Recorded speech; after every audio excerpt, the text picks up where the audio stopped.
Welcome to DC TV Thursdays. I'm Olivia Flanagan, and this is your news for DC and across the globe. How happy are you living in Canada?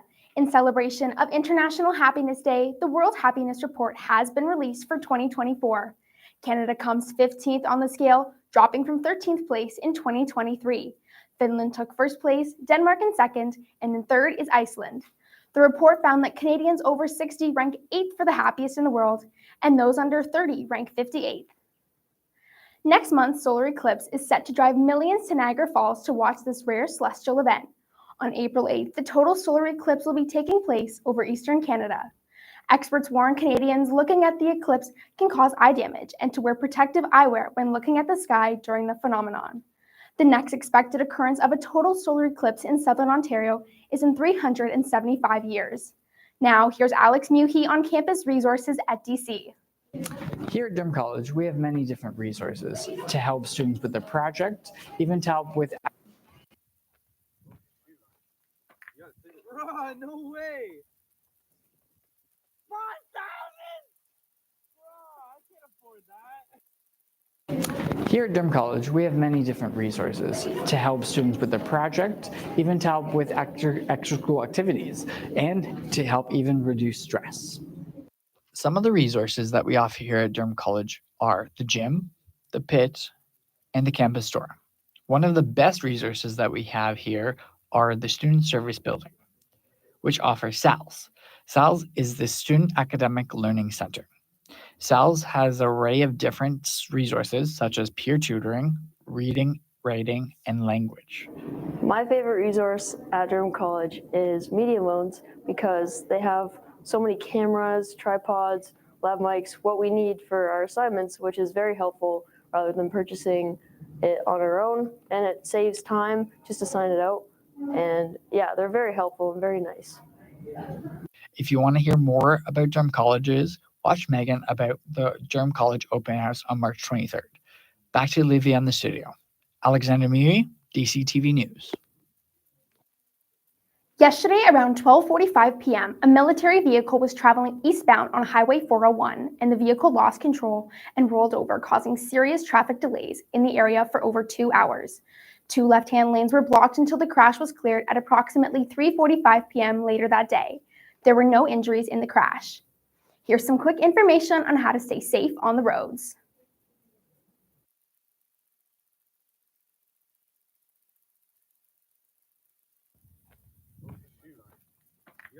Bruh, no way! 5,000! Bruh, I can't afford that. Have you ever gotten a ticket? A constant rule that gets pushed to the limit is the maximum speed you should be going in your vehicle. Although many people speed without thinking twice about it, the new speed cameras around the Durham area have something to say about that.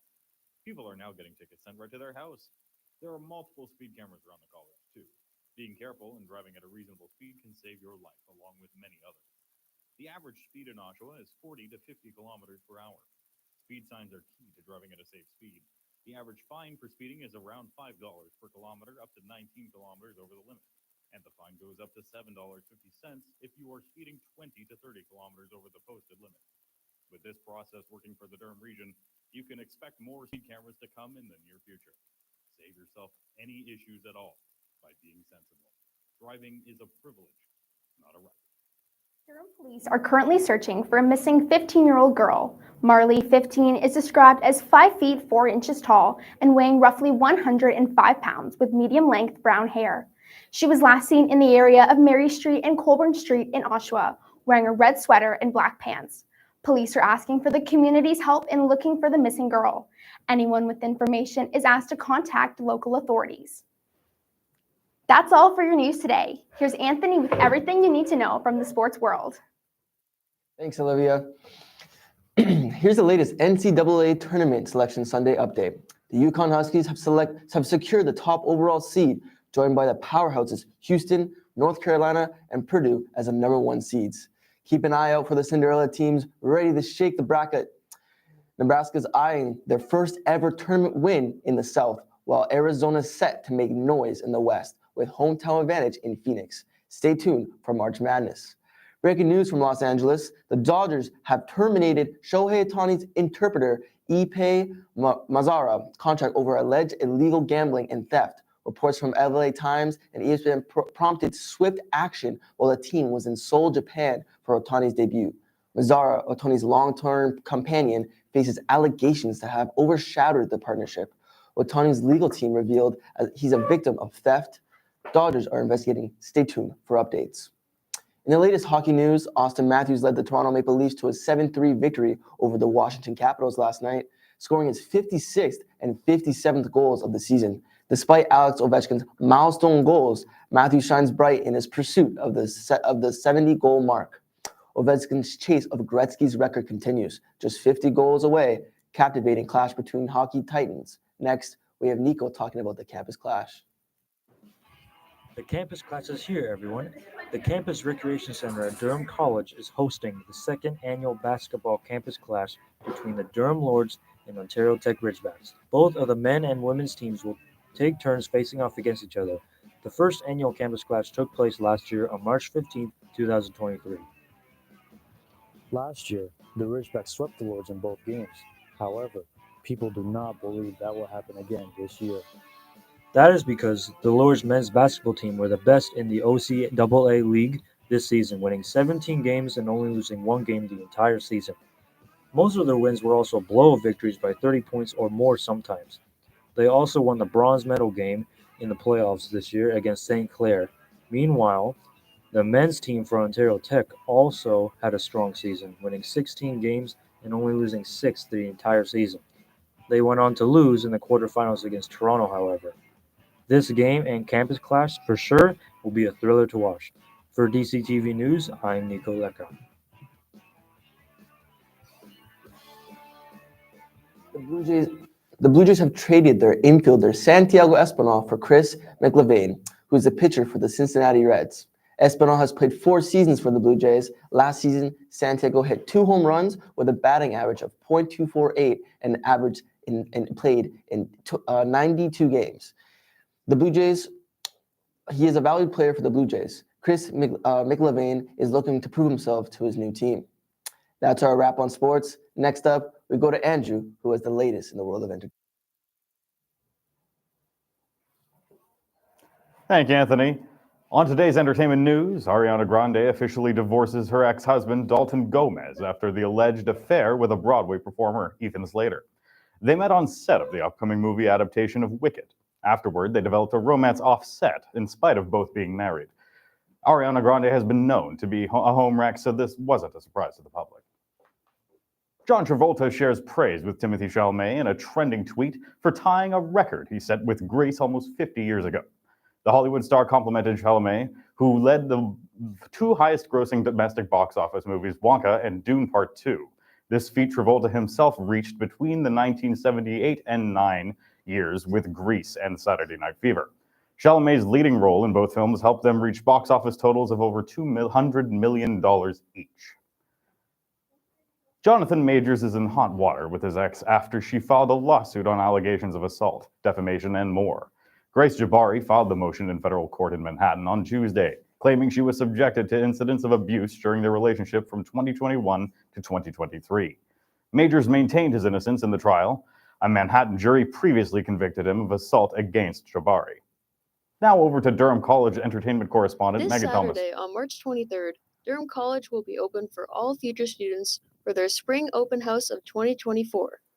Students will get to learn about all the programs here at DC and to explore the campus, as well as meeting the faculty members from the program they're interested in. My favorite resource is probably Media Loans, just because you can rent out equipment, you can get different mics, and it has your creative flow. You can do anything.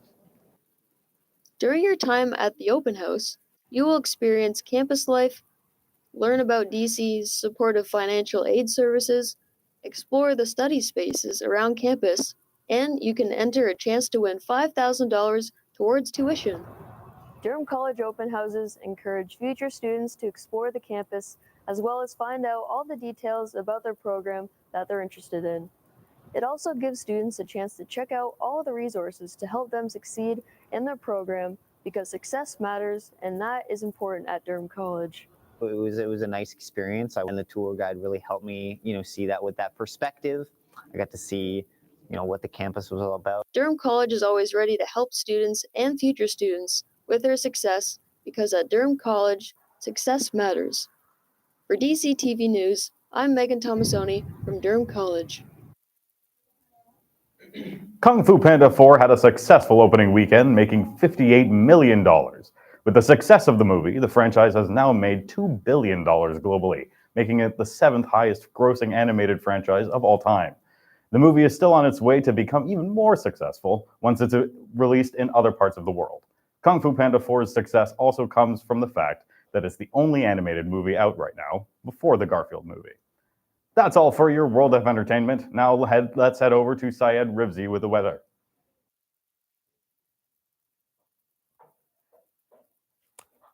Today, we are looking at a high of 1 and a low of -7, along with 50% chance of snow.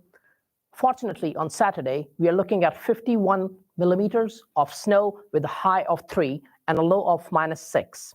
On Sunday, there is a high of 2 and a low of -6, with the weather looking sunny and bright. On Monday, we are looking at a high of 4, a low of -2, and cloudy skies with gusts of wind up to 50 kilometers per hour. Drivers, beware. This week could start with some heavy snow across parts of Ontario. The snow will spread from west to east across Ontario during the day on Friday, continuing through the evening and into the Friday night with colder air already in place. This will help to offer greater snowfall chances as the low moves across the region. And that's all your 5-day forecast. Now let's send it back to Olivia at the news desk. Thanks, Syed. That concludes our DC TV Thursdays with news from DC and around the world. Be sure to follow us on X at DC Broadcasting or check out our website at dctv.ca. Thanks for watching. See you next time.